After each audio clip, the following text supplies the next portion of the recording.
Ink Gesigblad, weektema 5 tot 11 April, snel verhaal wenner. Equilibrium, geskryf deur Edna Webner. Ek ry wipplank op die weegskaal op soek na equilibrium. In pole sal emosie sigsag in wit verswart. Waarom word die oorvloed van my vreugdes se balans so maklik versteur deur die hart? Ek kyk intens na my wêreld se diep oë en wonder waarom daar steeds geheime is.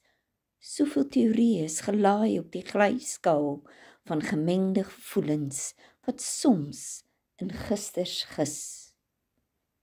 Ek reflekteer in die spieël van bedrieglike waters, waar ek al gepronk het in watergimnas se slag.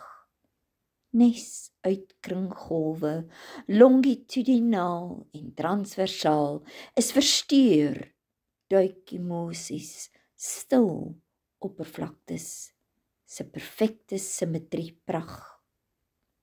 Soos hoogtes van golfkruine en laagtes van troe, is dag en nag en op en af en skepping geantoniem. Tog ontmoet die parallelle breedte lyne van noord en suid aan die grens van die ewenaar so sinoniem. Ja, ek mag my nagte van twyfel en wroging ervaar en ek mag my dae van vreugdes uitbundig uitstraal, want geen emosie is latent of sonder erosie, omdat mens altyd daarna smag om sy equilibrium te behaal.